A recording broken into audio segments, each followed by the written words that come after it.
Hello guys, welcome back to my YouTube channel Nabi square. आज हम करेंगे सीबीएसई सैम्पल पेपर को सेक्शन बी। सेक्शन ए की video मैंने पहले ही बनाकर डाल दी है। अगर आपने अभी तक नहीं देखी है तो वीडियो को ज़रूर देख ले। स्टार्ट करने से पहले वीडियो को लाइक कर दे और अपने सभी से दोस्तों को शेयर कर दे। और अभी तक आपने चैनल को सब्सक्राइब नहीं किया है तो चैनल को सब्सक्राइब भी कर दे। तो 6 क्वेश्चन की वीडियो मैंने पहले ही डाल चुकी है। क्वेश्चन नंबर 7 जो सेक्शन बी स्टार्ट होता है, इसके अंदर 3 मार्क्स के 4 क्वेश्चन हैं। वो चारों क्वेश्चन हम इनको इस वीडियो में देखेंगे। तो स्टार्ट करते हैं।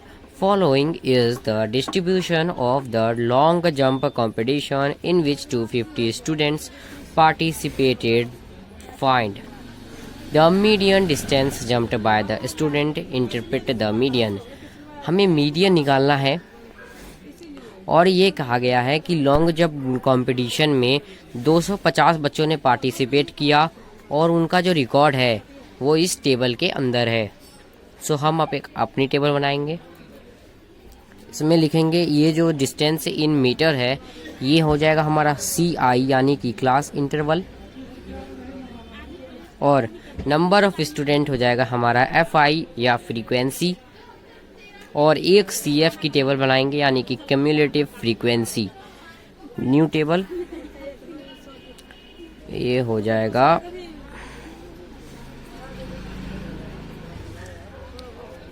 0 से 1, 1 to 2, 2 to 3, 3 to 4 and 4 to 5। FI यानी कि फ्रीक्वेंसी 40, 80, 62, 38, 30, और सिग्मा ऑफ FI यानी कि सम ऑफ फ्रीक्वेंसी। इतने बच्चे 250 बच्चों ने पार्टिसिपेट किया है तो sigma of FI summation of frequency हो जाएगा 250। और CF अब निकालेंगे। इसको प्लस करेंगे तो 40 आएगा 0 से। इसको प्लस करेंगे 120। इन तीनों को प्लस करेंगे 182, ये 220 हो जाएगा और ये 250 हो जाएगा। ये और ये दोनों इक्वल आता है यानी कि लास्ट कम्युलेटिव फ्रीक्वेंसी और sigma summation of frequency equal होगा। अब मीडियन का फॉर्मूला यूज करेंगे हम। Median is equals to L plus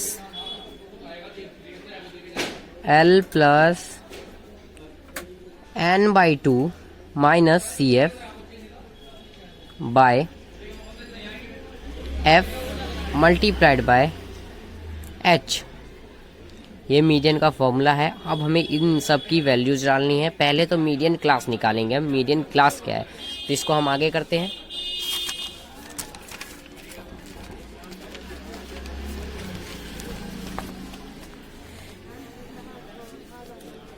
हमें टोटल फ्रीक्वेंसी यानी कि नंबर ऑफ पार्टिसिपेटेड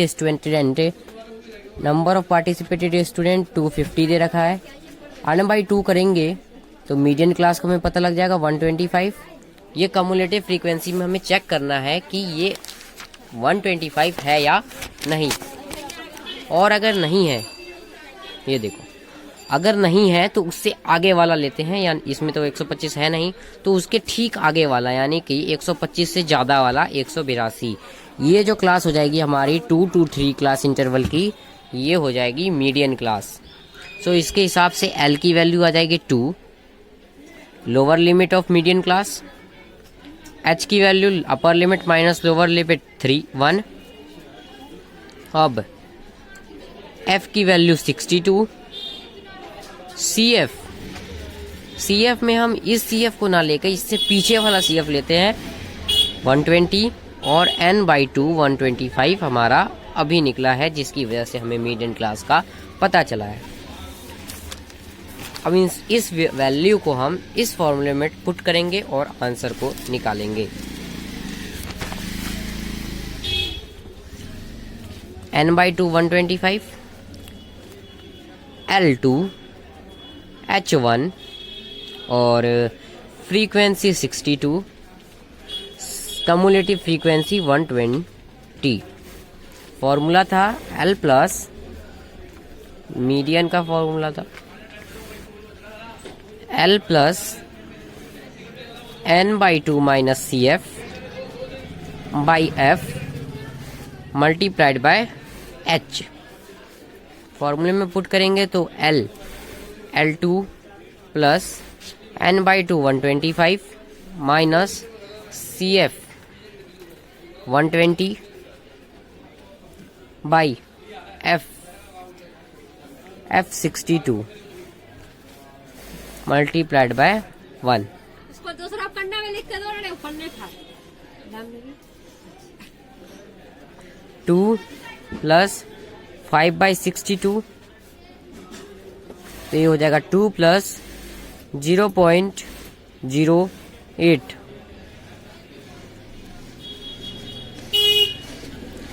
2.08, ये हमारा मीडियन आ गया।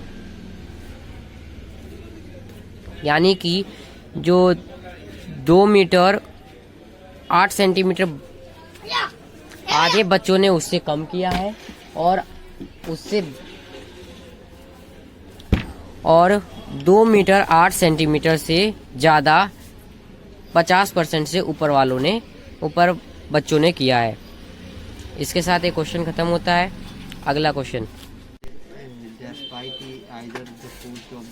Question number 8, construct a pair of tangent to a circle of radius 4 centimetre which are inclined to each other at an angle of 60।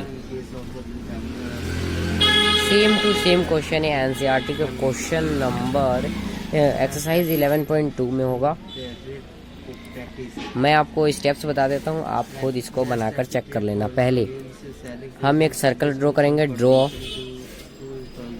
A circle of radius 4 centimetre और after that take centre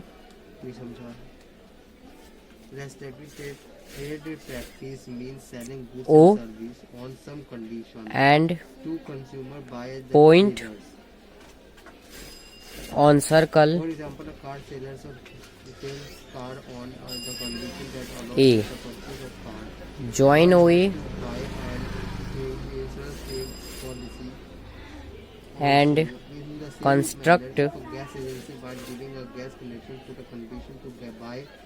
120 degree angle from him, then this is a good of restrictive trade policy. Circle बनाओ 4 centimetre का और centre को लो O और point circle के जो बाहरी circle के ऊपर O लो और उन दोनों को जोड़कर उस लाइन पर, उस रेडियस के ऊपर 120 डिग्री का एंगल बनाओ। और थ्योरम 10.1 का यूज करके जो 2 टेंजेंट होते हैं, 2 रेडियस ड्रॉ कर लो और एक OB कर लो। OB इन दोनों OB एंड OA के ऊपर 90 डिग्री का एंगल कंस्ट्रक्ट कर लो। और जब ये दोनों 90 डिग्री का एंगल कंस्ट्रक्ट हो जाएगा, जब ये लाइन पहला, दूसरा, तीसरा, चौथा और 5वां, जहाँ पर ये दोनों लाइन एक इंटरसेक्ट होगी वहाँ पर 60 डिग्री का एंगल मिल जाएगा। इंटरसेक्ट एट P, उस पॉइंट को हम P मान लेंगे और जो टेंजेंट हो जाएगा हमारे PA एंड PB हो जाएगा, जो कि हमें बनाना था। रफ स्केच बना देता हूँ मैं।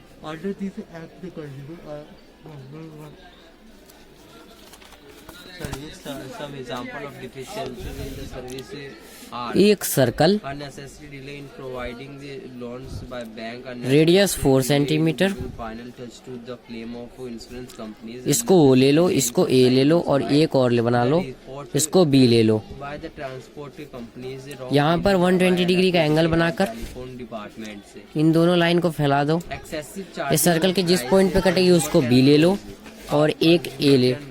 यहाँ से एक 90 डिग्री का एंगल बन जाएगा, charging of price, theorem 10.1, excess charging और यहाँ से भी एक 90 डिग्री का एंगल बन जाएगा। इन दोनों को जब हम आगे करेंगे तो ये जिस पॉइंट पर यहाँ कटेगी इस पॉइंट को पी ले लो और ये जो बन जाएगा हमारा 60 डिग्री का एंगल, और पी ए और पी बी जो हमें इस क्वेश्चन के अंदर बनाना था वो बन जाएगा। तो अब क्वेश्चन नंबर 9 की तरफ चलते हैं। Question number 9, the distribution given below shows the. अगर क्वेश्चन नंबर 8 में कोई भी दिक्कत हो तो मुझे कमेंट करना, मैं आपको ये क्वेश्चन बनाकर अपने हाथों से दिखाऊंगा पेंसिल से। So question number 9, the distribution given below shows the runs scored by batsman in one day cricket match. Cricket match हुआ था, उसके अंदर जो प्लेयर्स ने, बैट्समैन ने जो रन मारे हैं वो उसका डिस्ट्रीब्यूशन हमें दे रखा है इस टेबल के अंदर। हमें निकालना है कितने रन बनाए हैं एक बैट्समैन ने एवरेज में। सो हमें मीन निकालना है, यानी कि मीन का फॉर्मूला होता है, अगर हम एज्यूम मीन मेथड या डायरेक्ट मेथड लगाते हैं तो sigma of F I x I by sigma of F I, summation of frequency and class mark और समेशन ऑफ फ्रीक्वेंसी, ये होता है डायरेक्ट मेथड्स का। और assume mean method, so A plus sigma of F I x I by sigma of F I, ये होता है assume mean method का, ये मीन का डायरेक्ट मीन मेथड का। सो हम इसमें एज्यूम मीन मेथड करेंगे क्योंकि इसमें जो नंबर्स है बड़े बड़े हैं। अगर हम इसका यूज़ करेंगे तो बहुत बड़ा नंबर बन जाएगा, जिसकी वजह से हमें कैलकुलेशन में प्रॉब्लम आएगी। तो स्टार्ट करते हैं क्वेश्चन नंबर 9 नेक्स्ट पेज से।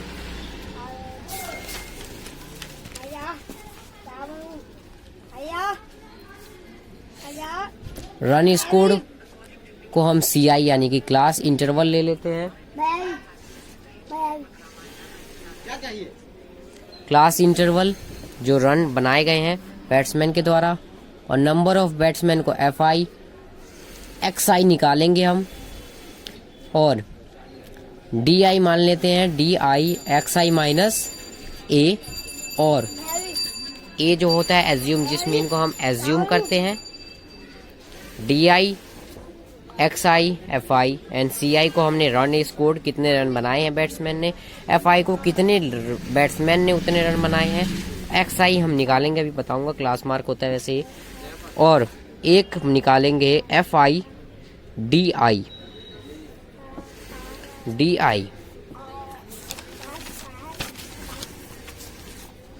ये FI XI नहीं FI DI होता है। 0 से 40, 40 से 80, 40 का गैप है और 200 तक गया हुआ है। तो क्लास इंटरवल हो जाएगा 0 से 40 रन, 40 से 80 रन, 80 से 120 रन, 120 से 160 रन, और 160 से 200 रन। फ्रीक्वेंसी यानी कि नंबर ऑफ बैट्समैन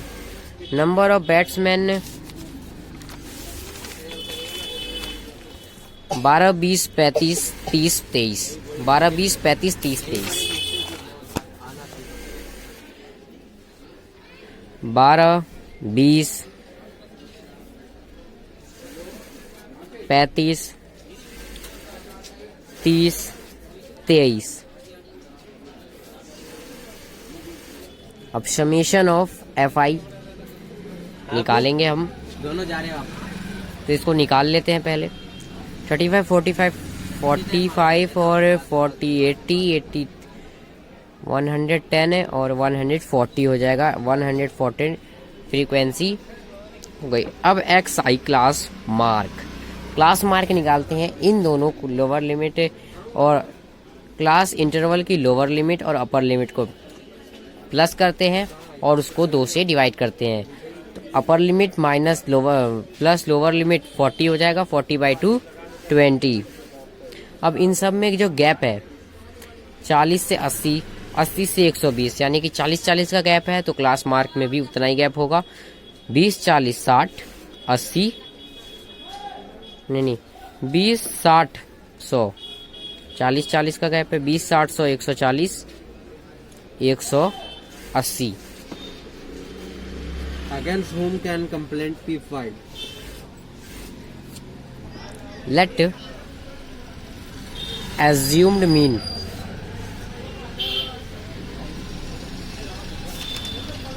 हमने मीन को मान लेते हैं 100। अब इस 100 को एक्स आई में से माइनस करेंगे तो ये हो जाएगा -80, माइनस ये हो जाएगा -40, ये 0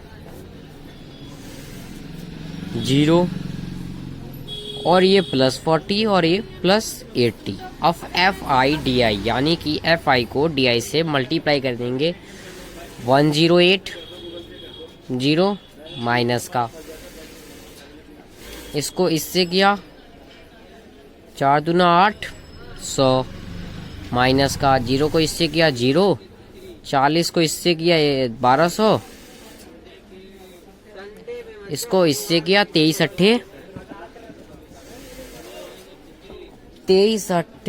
230 117, तो ये हो जाएगा 1840। अब सिग्मा ऑफ FI/DI निकाल लेंगे हम। FI/DI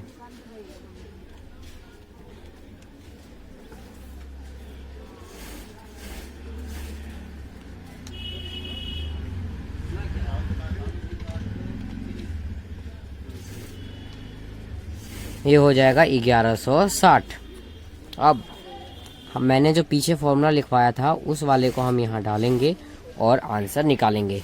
हमने एज्यूम मीन मेथड से किया है तो A plus sigma of FI/DI रखेंगे divided by sigma of FI रखेंगे। एक बारी मैं सिग्मा ऑफ FI चेक कर लेता हूँ। 12 + 20 + 35 + 30 + 23 120 होगा।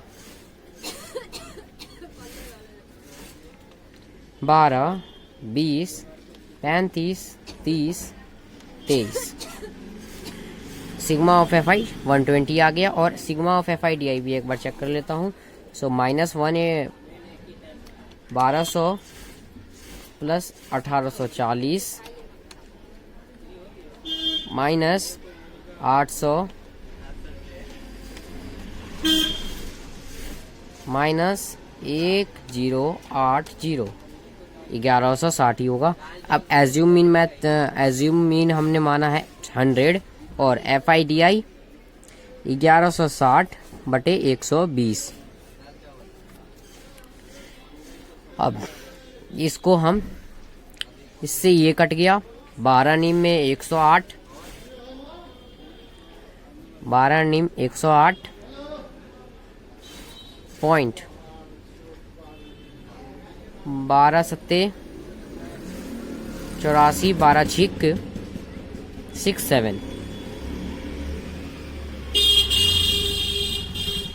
9.6 ले लेते हैं। वैसे आगे और आएगा 9.6 ले लेते हैं तो 109.6 हो जाएगा मीन।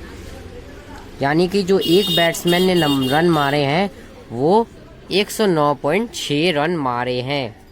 अगर हम एवरेज लेके चलते हैं तो 109.6 रन यानी कि 109 रन मारे हैं एक बैट्समैन ने। तो question number last question section B का, जिसमें 2 पार्ट है, एक और वाला है, मतलब 2 में से कोई एक करना है। हम दोनों को करेंगे। So question is question number ये 9 था। 9 था तो 11 हो जाएगा। क्वेश्चन नंबर 10 को मैं पढ़ देता हूँ। 2 vertical poles of different heights are standing 20 metre away from each other on the level ground. The angle of elevation of the top of the first pole from the foot of second pole is 60 and the angle of elevation of the top of the second pole, यानी कि जो 2 पोल दे रखे हैं हमें, एक पोल यहाँ है और दूसरा यहाँ है, क्योंकि दोनों डिफरेंट हाइट के हैं तो हम डिफरेंट हाइट के लेंगे। और जो बोला है the angle of elevation of top of first pole, जो फर्स्ट पोल है उससे जो एंगल ऑफ एलिवेशन बनता है सेकंड पोल के फुट से, टॉप से फुट, इसको जब हम जोड़ेंगे ये 60 डिग्री का बनाता है और इसको जब हम इससे जोड़ेंगे तो ये 30 डिग्री का बनाता है। और ये हमें दे रखा है 20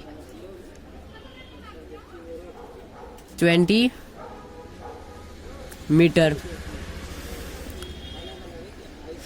find the difference between the heights of 2 poles, हमें डिफरेंट बताना है, डिफरेंस इस पोल के बीच का। सो क्वेश्चन को हम आगे से स्टार्ट करते हैं। क्वेश्चन आपको समझ आया? ना समझ आया तो कमेंट कीजिए, करो। सो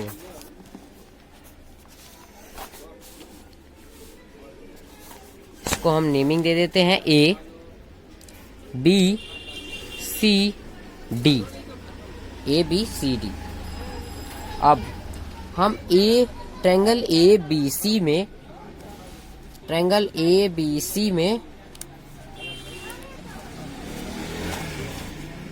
इनर ट्रायंगल ABC 10-30 लगेगा ना, 10-60 लगेगा, क्योंकि यहाँ पे जो एंगल बन रहा है वो 60 डिग्री का बन रहा है। सो 10-60 लगा देते हैं। 10-60 degree is equals to AB by BC perpendicular upon AB upon BC। AB हमें पता नहीं है तो AB को AB रहने दो, और BC हमें पता है 20, 10-30 होता है 10-30 होता है √3, 10-60 √3 होता है। अब inner triangle BCD, in triangle BCD 10-60 लगेगा, 10-30 degree is equals to DC by BC। DC हमें पता नहीं है और ये होता है 1/√3। DC हमें पता नहीं है तो उसको DC का DC रहने दो, और BC हमें पता है जो कि है 20, ये उधर चला जाएगा 20√3 हो जाएगा। तो DC की वैल्यू आ गई 20√3/3, और इधर AB की वैल्यू आ गई 20√3, दोनों मीटर में। हमें बताना है डिफरेंस। सो अब हम डिफरेंस निकालेंगे। AB माइनस DC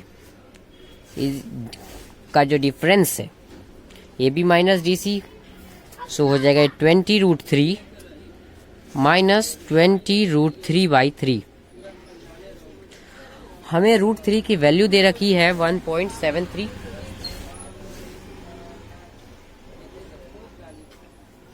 हमें बोला गया है कि √3 को हमने 1.73 लेकर इसको सॉल्व करना है। अगर नहीं रहता तो हम √3 में ही छोड़ देते और आंसर सही हो जाता, लेकिन अब हम इसमें से 20√3 कॉमन ले लेते हैं, 20 कॉमन ले लेते हैं तो √3/3 रह जाएगा। √3 इससे ये कट जाएगा तो 1/3 आ जाएगा, 1/√3 आ जाएगा। अब इसको हम 1.73 लेंगे, 1.73 1/1.73 मल्टीप्लाइड बाय 20, सो ये इक्वल हो जाएगा 20 मल्टीप्लाई 100, क्योंकि ये पॉइंट जब छूटेगा तो यहाँ ऊपर 2 जीरो आ जाएंगे। 100/173, सो ये इक्वल हो जाएगा 11.56 के। 11.56 या 7 अप्रोक्सीमेटली जो डिफरेंस आएगा वो यही आएगा। सो इसका और वाला पार्ट देखते हैं हम, और वाला, और हमने इसका पहला पार्ट कर लिया। अब दूसरा वाला पार्ट है, a boy 1.7 metre tall is standing on a horizontal ground 50 meter away from a building. The angle of elevation of a top of a building of his height is 60 degree. Calculate the height of the building. हमें building की height बतानी है, और हमें जो दे रखा है वो ये दे रखा है जी, हॉरिजॉन्टल लाइन है, इसके नीचे एक बच्चा खड़ा है और बच्चे की लंबाई है 1.7 मीटर, और ये जो है 50 मीटर है, और ये जो बिल्डिंग है इसकी हाइट बतानी है, और इसका जो इसकी आँख से, इसकी टॉप से जो एंगल ऑफ एलिवेशन बनता है, यानी कि उन्नयन कोण, वो बनता है 60 डिग्री का।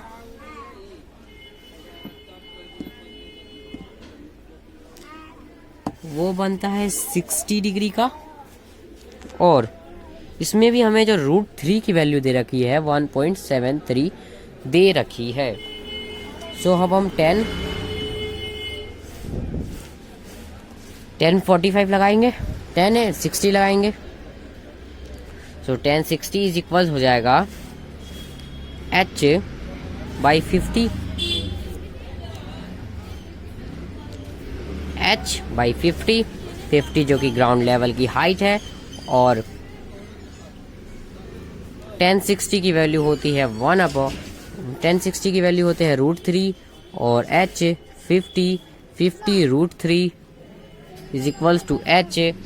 सो h की वैल्यू आ गई 50 √3 की वैल्यू डालनी है 1.73 मल्टीप्लाइड बाय 50 हो जाएगा। इससे ये नीचे गया 100, 1 0 से 1 0 गया, इससे ये गया 2 पे, अब इससे ये कट जाएगा। सो ये हो जाएगा 86.8,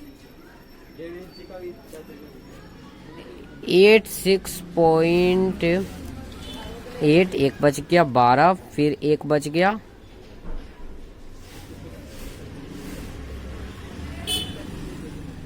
86.5 मीटर।